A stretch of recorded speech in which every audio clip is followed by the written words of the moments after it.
Disiarkan langsung dari lantai 15 kawasan Rasuna Said Kuningan, Jakarta. Transvision mempersembahkan podcast Channel Seru.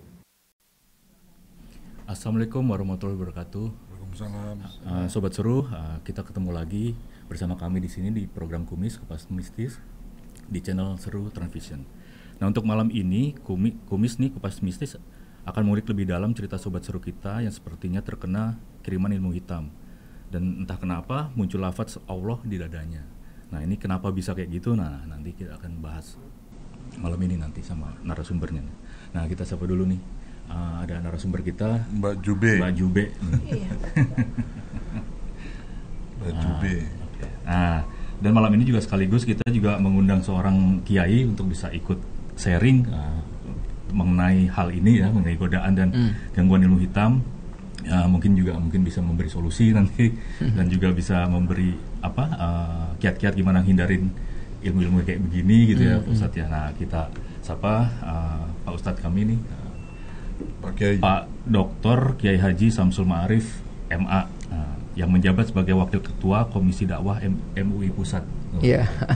Selamat malam Pak. Malam. Assalamualaikum. Waalaikumsalam warahmatullahi wabarakatuh. Pak Kiai Samsul Ma'arif. Semua sehat Pak ya? Alhamdulillah sehat. Kalau wajahnya sih calon-calon penduduk surga itu. Amin. Potongannya baru potongan doang Pak. Iya, baru potongan. Ya, lumayan lah. Pak Kiai udah itu doa loh. Amin. Ya, amin. Oke. Nah, mungkin untuk malam ini kita bisa langsung Mbak Mbak Jube. Jube-nya cerita nih apa yang dialamin. Iya. Mungkin gitu nanti dengerin sama Pak Kiai. Iya Pak, saya mau cerita. Mm-mm. Saya kan waktu itu saya kerja di Roxy.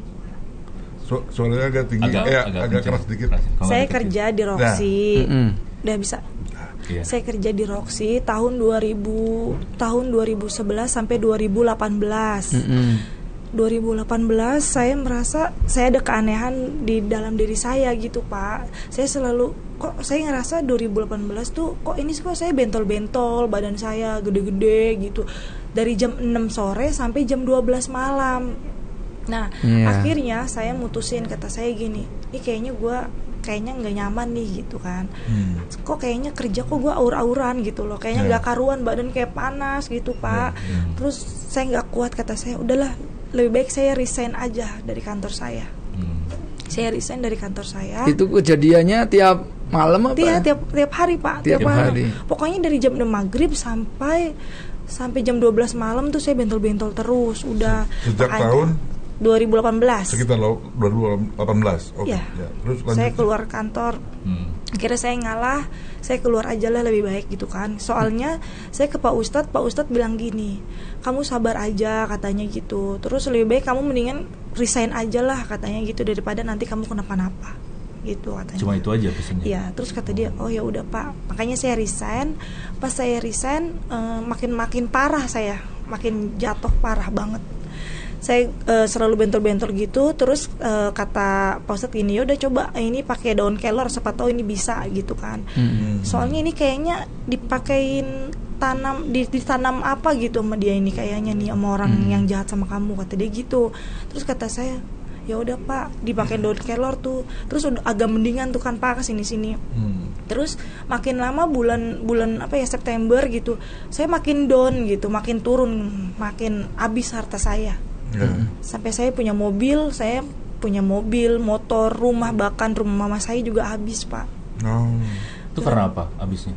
Ya itu gara-gara teman saya kan punya utang. Saya kan ngutang nih Pak ke rentenir. Ceritanya saya ngutang ke rentenir. Terus pas saya ngutang ke rentenir atas nama saya tanda tangan di situ pakai KTP saya, tanda tangan saya. Terus saya minjem, kan bunganya itu kan ternyata bunga itu bunga ketemu bunga gitu loh Pak. Nggak terasa kalau itu yang utang sebetulnya orang lain ya. Iya, jadi itu teman saya itu. Jadi kan kita gini Pak, kata teman saya, yaudah nih Jube bagi 2 aja, kata dia gitu kan. Ada gini kita berdua. Ya udah, terus kata saya gini, ya udah Ulan, kata saya gitu kan. Nih, saya juga belum dikasih tahu nih sama rentenir ini saya bayarnya berapa gitu loh Pak. Yo nggak jelas gitunya. Iya. Perjanjian awalnya nggak jelas. Iya, terus pas saya terus saya gini, Inilah nih gue dapat uangnya, karena itu pakai atas nama saya gitu loh Pak. Dan saya juga kayaknya tuh kayak saya udah kayak bukan saya lah gitu, saya nggak ngerti Pak, saya selalu nurut apa kata orang kayak gitu sama teman saya kan. Udah, terus saya ini kan kasihan ya sama teman saya, ya udah sebulan bayarnya 1,5 juta aja kata saya gitu. Nah terus kata dia gini, oh ya udah gitu kan, ya udah. Terus saya bilang dong pas harinya nih, pas hari kamu bayar 1,5 ya kan, saya 1,5 dia 1,5, dan orang itu bilang gini, nggak bisa soalnya ini harus bayarnya sebulan itu 8 juta saya bayar, sebulan 8 juta saya nggak sanggup dong Pak, sedangkan saya udah perjanjian sama teman saya bayar dia biasanya 1,5 juta gitu. Nah terus pas udah kayak gitu kata saya gini, ya udah ya Allah kayak gimana ini, belum saya bayar mobil, saya belum bayar apa gitu Pak, saya dapat uang dari mana ini 8 juta kata saya gitu. Lan ini gimana Lan, gue nggak punya duit lagi lah Be, itu kan perjanjian awal kan 1,5, ya udah dia nggak mau tahu. Mbak Jube, maaf bisa dipersingkat nggak, maksudnya kita ngebahas kisah mistisnya nih. Iya itu cerita awalnya nih, dia nggak mau tahu, dia nggak mau tahu gitu kan. Pas udah dia nggak mau tahu, nah saya bayarin terus menerus nih Pak, dia bayarnya cuma 1,5 doang, sedangkan saya harus bayarnya banyak terus gitu loh. Nah saya akhirnya saya jual motor saya jual ya kan mobil saya. Terus pas udah gitu kata saya gini, terus gimana Pak? Ya udah mau coba minjem aja sama rentenir. Jadi saya minjemnya rentenir ke rentenir gitu Pak. Jadi saya dihabis-habisin gitu. Jadi saya minjem ke sini ke sini rentenir kayak gitu Pak. Jadi menurut saya gini, ya Allah kenapa gitu loh, ini udah habis-habisan sekali. Saya kasihan melihat orang tua saya juga, sampai rumah yang harganya 400 juta mama saya jual cuma 100 juta Pak, demi untuk bayarin utang-utang saya ke rentenir gitu. Kata saya gini, ya Allah kenapa ini terjadi sama saya gitu loh, kenapa bisa habis-habisan begini gitu. Kata mama saya juga ngomong gini, ya udah kita minjem ke saudara-saudara pun kita nggak bisa gitu, nggak dikasih. Mama saya datang ke kakak saya gitu Pak, bahwa mau minjem dulu lah duit gitu loh, biar rumah mama saya ini lakunya gede gitu, nggak laku ecek-ecek gitu Pak. Ternyata kakak mama saya itu nggak ngasih gitu. Jadi ya udah, terus makin kesini makin habis Pak, makin habis uang saya nggak karuan kemana. Terus pas habis kayak gitu udah selesai itu semua, ini ada lagi saya bentol-bentol gede-gede seperti Nana kayak gitu Pak. Itu Nana. Jadi bentol-bentol tuh belum selesai tuh sampai belum, itu ada lagi nggak, ternyata dia nimbul lagi nanahan gitu Pak, nanahan gitu. Nggak ke dokter?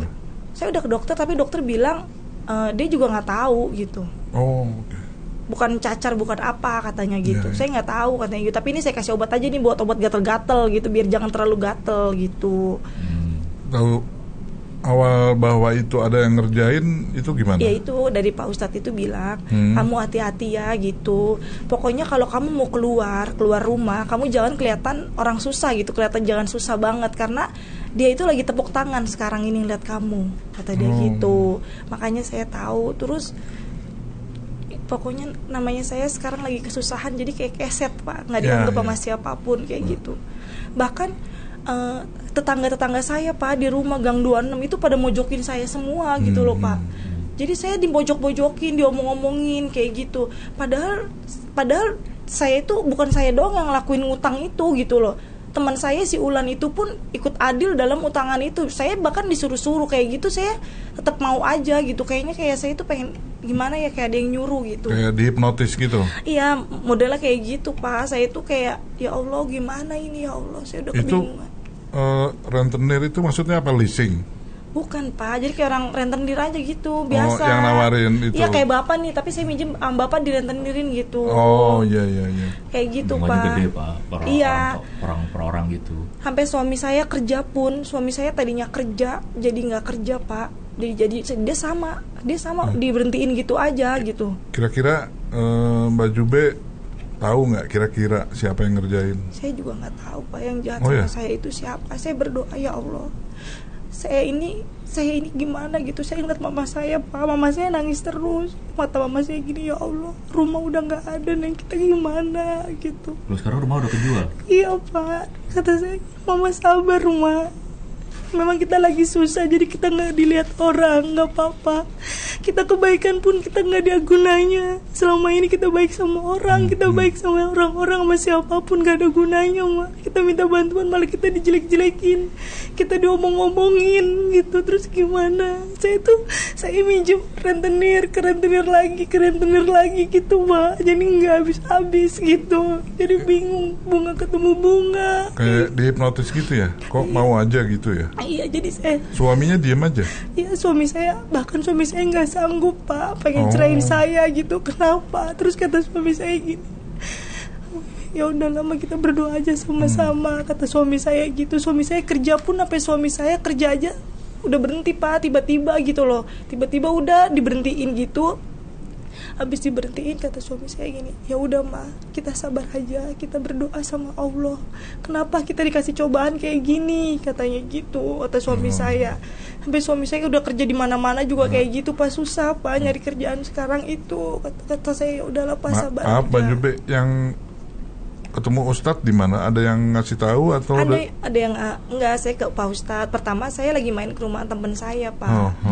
Terus orang itu bilang gini, dia lagi hamil orangnya, cewek. Dia bilang gini, kamu namanya siapa? Saya di sini panggil. Kata saya namanya Jube, kata saya. Terus kata dia gini, Mbak, kamu hati-hati ya, katanya gitu. Kamu ini orang baik. Ini ada yang nggak suka sama kamu, kata dia gitu. Ada yang nggak suka? Iya, ada yang nggak suka sama kamu. Dia pengen bikin kamu hancur, katanya gitu. Waduh. Terus saya berdoa, saya memohon sama Allah, ya Allah, gimana ini, kata saya gitu. Saya selalu, pas saya nggak pernah tidur, pas saya selalu sholat, saya zikir terus sampai ada lafaz Allah kayak gini di badan saya, Pak. Saya nangis terus, saya kasihan lihat mama saya, Pak. Mama saya nangis terus tiap hari. Iya.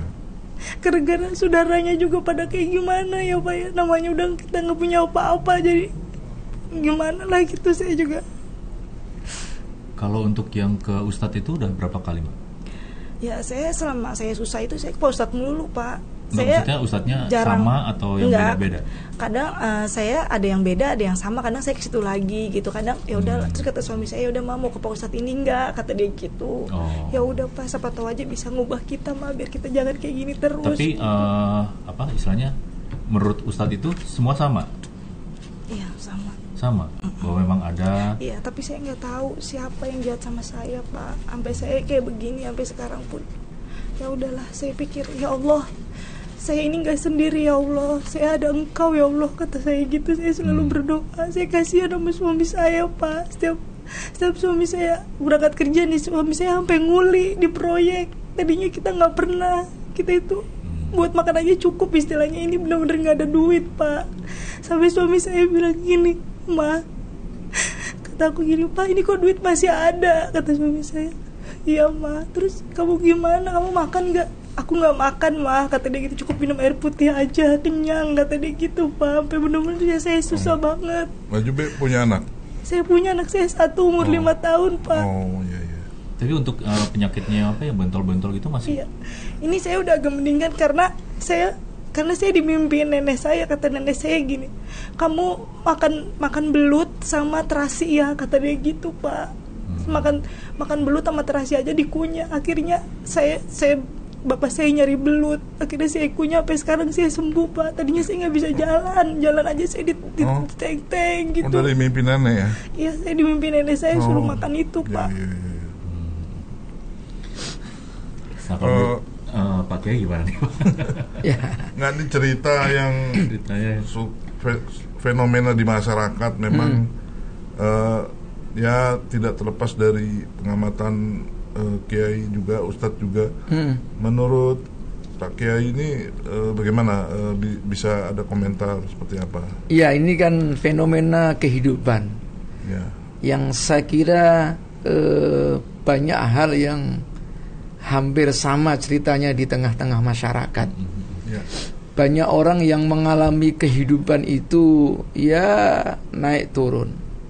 Kadang-kadang bisa drop pada ya jatuh kondisi yang paling bawah gitu yang sulit ya. Nah, ketika orang jatuh di posisi yang paling rendah tadi, memang pikirannya kadang-kadang tidak stabil. Ya. memang kita diperintahkan untuk berpikir rasional.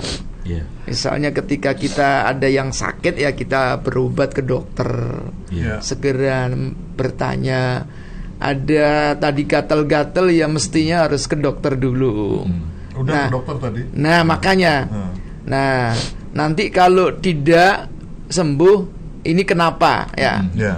Kedua tadi ada misalnya hutang sampai dia itu tidak merasa kalau dia itu tiba-tiba harus membayar berlipat-lipat. Ya. Mestinya kalau menggunakan akal sehatnya kan Iya. langsung gitu, wah, Ya. kok saya hutang segini suruh bayar segini. Ya. Padahal sebetulnya agama itu menganjurkan ketika kita mau transaksi hutang piutang, Ya. idza tadayantum bidainin ila ajalim musamma faktubuh, kata Al-Quran. Jika kalian melakukan sebuah transaksi hutang piutang, itu pertama harus ditentukan waktunya. Kamu mau bayar kapan, berapa, lalu kemudian faktubuh, ditulis itu. Ya. Nah ini tidak diomongkan, tidak ditulis, akhirnya semaunya sendiri. Iya, iya. Apalagi melihat kayaknya ini kondisinya tidak normal, maksudnya karena lemah dimanfaatkan oleh pihak yang iya. menghutangi. Iya, iya. Nah, Biasanya begitu. memang dalam agama kita tidak boleh misalnya menuduh orang lain.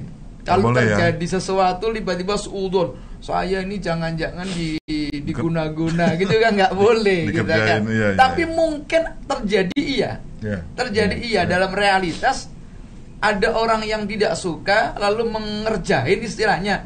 Itu bisa iya, tapi juga bisa tidak. Ya, ya. Cuma dalam pandangan agama kita tidak diperbolehkan tiba-tiba menvonis kalau saya ini dibuat guna-guna oleh dia ini karena nggak suka gitu kan, nggak boleh begitu. Itu Nggak boleh. namanya seudon kepada orang lain. Sudah. Oke. Nah, oleh karena itu ada upaya. Kalau memang sakitnya tadi secara medis tidak bisa terselesaikan, ya kita sudah datang ke dokter, misalnya dokter menganggap ini biasa-biasa saja, tapi ternyata kok tadi Iya. apa tadi dari jam Jam 6 sampai jam 6 12. sampai jam 12 tiap malam itu kan.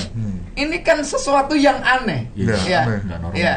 Ketika ditanyakan ke dokter mungkin kajian medisnya enggak biasa-biasa saja ini. Tapi tiba-tiba ada yang aneh.